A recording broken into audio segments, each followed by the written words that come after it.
Good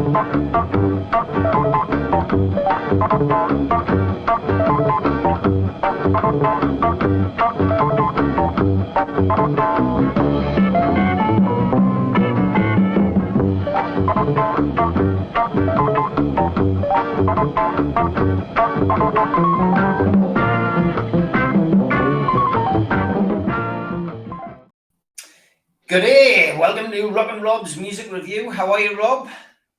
Excellent, Steve. And you? How are you? You okay? I'm very good, mate. Very good. Anticipating 3 points for Newcastle today against Arsenal. So let's hope that is the case. And one of my favourite albums you're reviewing today. You let the cat out the bag last week as to which one you were doing. But for those who didn't catch last week's episode, would you care to remind them? It's Revolver by the Beatles, a band that, well, up-and-coming band from Liverpool, I think they are. Fantastic. Revolver. Yeah, it's. I have listened to it. I listened to it once in the mid-'80s. Singer of the Mission, Wayne Hussey, was a big fan and influenced by this album. Just a few facts I found out on it first. Well, firstly, it's 1966. It was released, which was it was quite a good year, that I think. None of it's ever been played live before. The image, if you see it, that's the thought process of the individual band members. That's where it's coming from. You know, it's like, this is what we're thinking about at the time. Why is it called Revolver? Simple. The record revolves. So there you go. There's one for the pub quiz again. This is great. I'm going to start a pub quiz on here. I do remember reading as well somewhere at the time, I think 2 weeks before this came out, John Lennon was very controversial and said, "Now we're bigger than Jesus." Don't know if you remember that. I do remember reading that. I do remember that, yeah. It was very controversial. Yeah, and obviously, you know, a lot of people in the States bought the album and set fire to it. Which does help sales, you know. It's is that thing, you know. I mean, a few bands done. Iron Maiden, Number of the Beast, that was another one that happened to as well.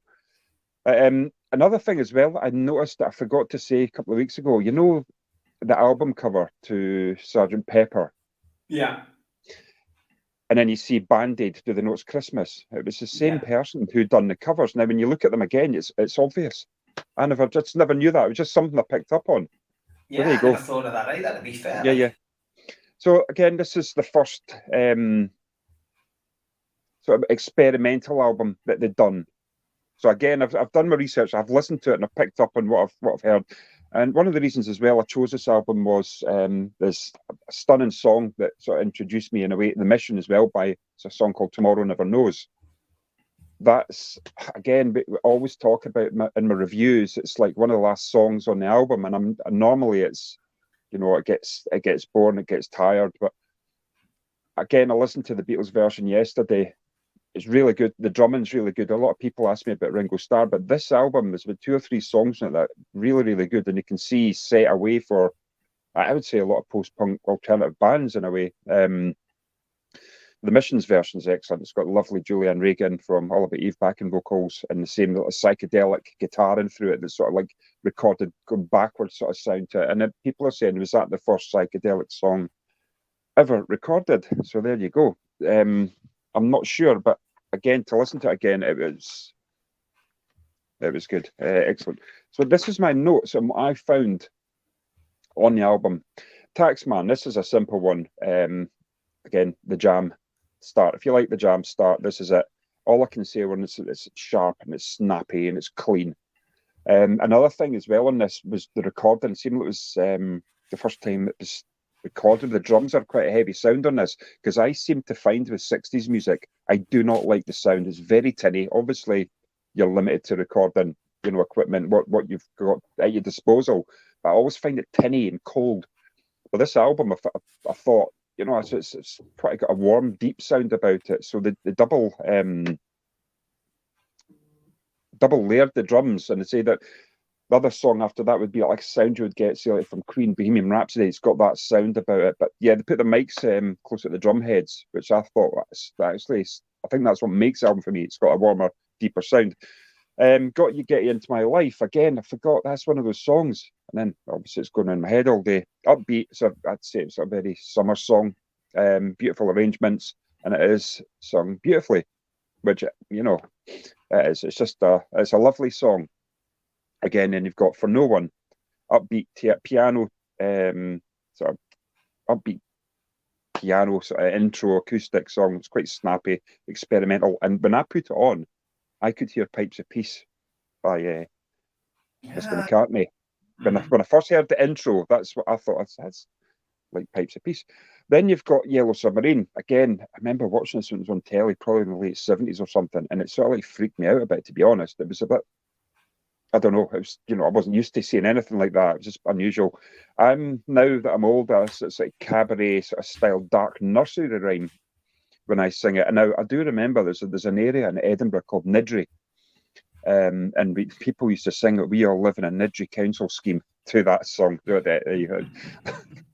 I just remember that. We all live in a Niddrie council scheme. It was just a bit of banter between, you know, the walker and biker sort of thing. It's that sort of thing. So then you've got Tomorrow Never Knows. I've covered that, but it's beautiful. It's definitely my favourite song on the album. Great song. She said, good song. The drums in that I really like. It works hard on the drums, uses a whole kit. Then the cymbals again are like pronounced in their accents. So it's just like lifts the song. It's the drums that stick out for that song with me.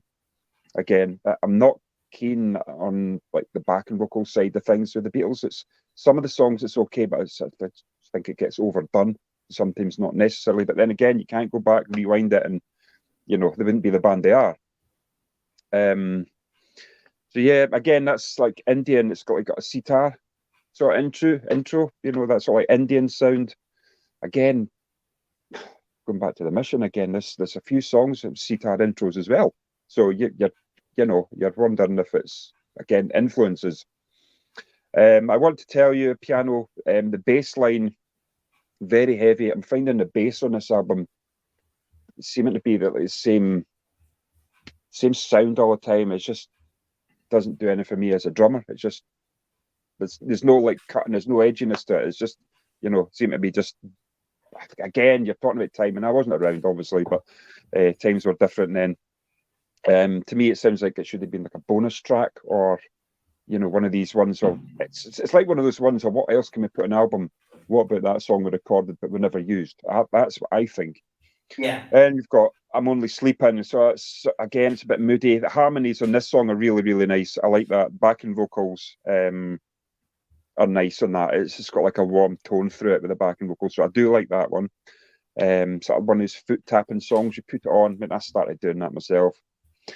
Then you got Love to You Again, sitar. Weak song, not for me at all. There's nothing on that I liked at all. Eleanor Rigby, I know that song. Obviously, everybody would know that song. Post-war story about loneliness of war. I'm finding it like a romantic drama feel, sort of like a moody ballad. Dr. Robert. First time I heard that, I thought the Blow Monkeys. That's what the singer called himself, if you remember. Yeah. Dr. Robert. So I thought that it's an okay song again. It's a bit tired. It doesn't have much direction for it for me. This is just my ears I'm talking through, pardon the pun. You know, so it's again, it wasn't for me. Hello There and Everywhere. Again, listen to this and then listen to Live and Let Die. Yeah, the first opening section, I thought it was Live and Let Die. I did. So again, these are where the all influences are coming from. You know, bits of music, knowing the music. So it's, you know, why not do that? Why not use these things? It's quite a trippy lullaby. I would put that down as. Your Bird Can Sing next. Again, not a fan. It sounded like get a bunch of 4 guys at college or university, put them in a room and see what we can come up with. It just sounded a bit tired. And again, no direction for me. It's again, the bass just sound repetitive. And to finish is Good Day Sunshine. One word to sum that up is beautiful. So that's my review on that. And I'm going to give it a 7 out of 10. There's about three songs on it I like.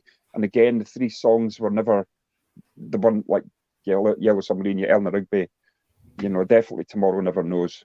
Absolutely outstanding song. It's great. It's just the way the guitar sort of like played in reverse, sort of going backwards sound, and even the opening line, "Turn off your mind, relax and float downstream." It says a lot, probably by that era as well. On the lines of Pipes of Peace, shall we say. Quite trippy. So yeah, that's my my Beatles review. It was okay doing it. It was decent to listen to. I listened to the old version of it. I didn't listen to remastered because it just sounded totally different. I'll maybe have a different review on it. But again, I like the original sounds. So yeah, that's it. But I've got to be honest. I mean, I'm a huge fan of the Beatles, and I love this album. It's the Beatles. I think with their albums, they've got something for everybody. I think that's probably the way to describe them when you listen back to the back catalogue. Yeah. Help's my favourite album. Okay. That is my favourite Beatles album.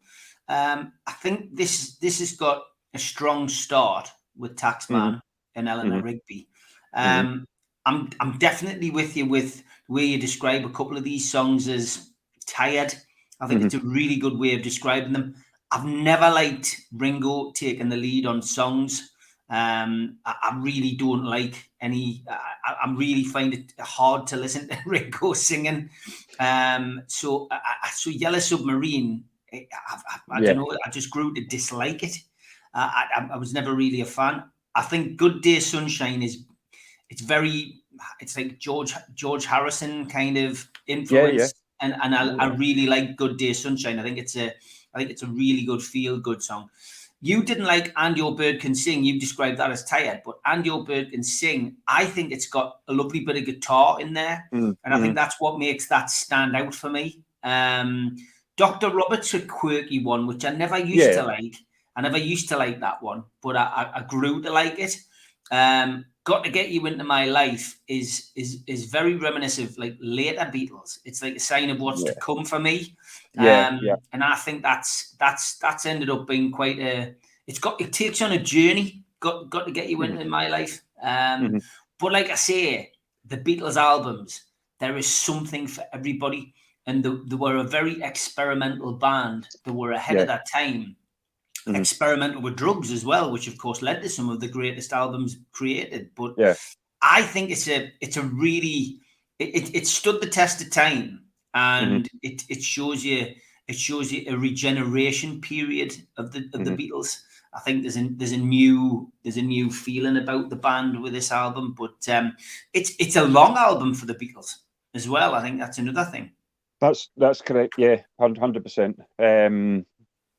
Agree with you what you're saying about them going forward. I mean, it is I think quite an experimental album. And like you say, I think there is something for everybody. Like Got to Get You Into My Life. I mean, the arrangements of that, the arrangements for that and the writing for that is stunning. It's a credit where credit's due. It's a beautiful song. But yeah.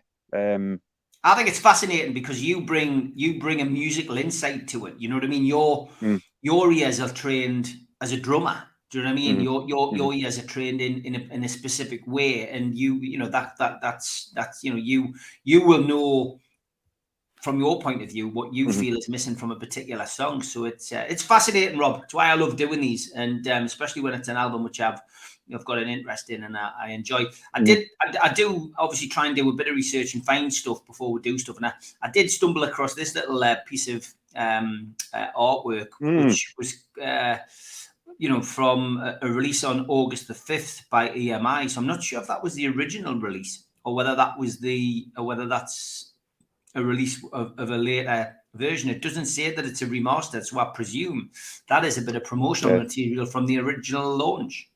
Yeah, it was re-released as well as a box set as well. I don't know if it's maybe an American version or such likes. I mean, I don't know. I'm not sure on that one. But I was just thinking as well, when I was listening to Tomorrow Never Knows, I was listening to it, and a couple of bands I was in, I thought, I've used that beat. Around the toms, I have used it, 100% used it, and I know I have, but you're not aware of it at the time. You think what will go, and you'll pick up on a bass line, and then I love my toms. I love playing the toms a lot. I love floor toms, deep dark sound. Yeah, definitely. It's great.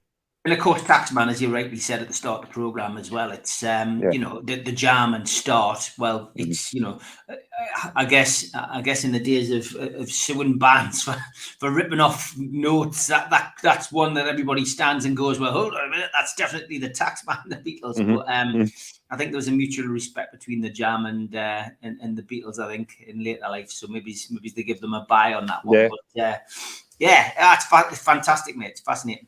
So have you picked your album for next week, Rob? I'm not going to tell you what album it is, but I think you can't have one without the other. To me, you had Blur and Oasis. Then you had I think I know what's coming here. James Last, Mantovani. Then you've got the Beatles and the Stones. So it's a Stones album. I had to do it. I thought, what one can I pick out? And I thought, you can't do one without the other, I don't think. I think, you know. So that's what I'm going for next week. Okay, and that name underneath me isn't a suggestion that you should give up the Wraith podcast. See what I did there? But that is the Facebook group for your band, Give Up the Ghost. Yeah, we had a good rehearsal last week. We had a photographer in last week. He's done 107 photos, so waiting on him coming through. Got a gig booked in July. So again, it's the last band I'm going to be in. My last project I'm going to be in is an alternative covers band. So if you like Skids, Depeche Mode, you know, these bands, the Cult, Stooges, that sort of thing, we're doing these versions with a little edge to it as well, a few changes to make it rather than this one again. So yeah, we've got some stuff up on our Facebook page. We're doing a bit of recording next week, and that'll get uploaded, and hopefully we'll come down and play Newcastle. Yeah, fingers crossed. We've got a venue. We'll sort that out. But good luck with it, mate. And anybody is on Facebook, please go to Give Up the Ghost UK and drop Rob's band a follow. As always, mate, absolute pleasure to speak to you. And just a little update on Garen Kowal. We're hearing that there could be a possibility that he might be going back to Hearts next season in Newcastle. That's what the talk is, even though he hasn't had a great amount of time. And that the caretaker manager, the standing manager at Hearts, has said, bide your time. Yeah, I was on Kickback just before Jambo's Kickback, which is, you know, Hearts Forum. They were saying, a lot of people were saying that it was Cowell's suggestion to move because he didn't want to sit on the bench at Newcastle for 6 months. Again, like you say, Stephen Naismith saying, bide your time will come. And it's like, well, today I think would be a great opportunity to shine. Some people at Hearts are saying he should go to, you know, complete for Dundee or for about 6 months, come back to Hearts. And then other people are saying he should have been with us pre-season to get his fitness and his work rate up. And then he would have got a bit more gameplay. But that's not my decision to make, obviously. But hopefully he plays today. I really hope he plays today. Fantastic, mate. And I am going to use this as an opportunity to plug this as well. We're going to be doing a play Friday, June the 16th at the Tyneside Irish Centre. Bend It Like Bobby, and it's by a fellow Scotsman.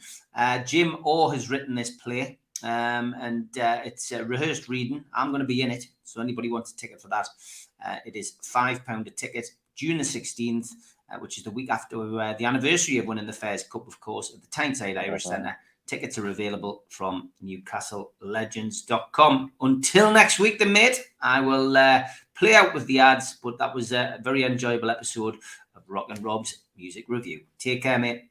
Thanks, Steve. Cheers. A big shout out to all our sponsors. Thanks to Skips and Bins, telephone 0800 25 45 25 3, email inquiries at skipsandbins.com, website skipsandbins.com, easy contract free and pay-as-you-go waste collection. Thanks to Mr. Vicky's Sauces, handmade in Cumbria. You can order them from their website, mrvickies.co.uk, or by calling 01768 210 102. Thanks to Media Arts for all the help with the video technology. Thanks to qtechshop.co.uk, the makers of pool tables and snooker tables in Wallsend, Newcastle. If you enjoy the show, please hit the little thumb under the video and like the video. Click share to share to your other social media, or subscribe. It's free, and we do 7 shows a week. If you want to become a member, you can click join underneath this video. There are different packages to suit all different pockets. And if you want to become a cult member, then put your smartphone over the QR code. It'll take you straight there to the website, which is NUFCmatters.com. If you go in via the website, just click membership pack. What do you get for your money? You get a pen, you get a cup, you get a membership card and a scarf, and entry into the monthly draw. Don't forget, we are available as a podcast on iTunes, Spotify, and other podcast providers. And we also support the food bank on this show. NUFCfansfoodbank.co.uk is where you'll find the matchday bucket. You can make a virtual donation today. We've also got some events coming up over the next couple of months. An evening with Peter Beardsley at the Tyneside Irish Centre. Tickets available from newcastlelegends.com, or go to Voucher and get a 40% discount. Our end of season due is the 27th of May at the Tyneside Irish Centre. Tickets are a tenner from NUFCmatters.com. An evening with Gavin Peacock takes place on July the 10th at the Tyneside Irish Centre. Tickets from NUFCmatters.com for that event. And the following night, Gavin will be at the Tynemouth Surf Cafe. Go to their website for ticket information. We've got a vast range of t-shirts, merchandise and memorabilia available at our website. The Isaac t-shirt is doing well. Go to NUFCmatters.com to buy one today.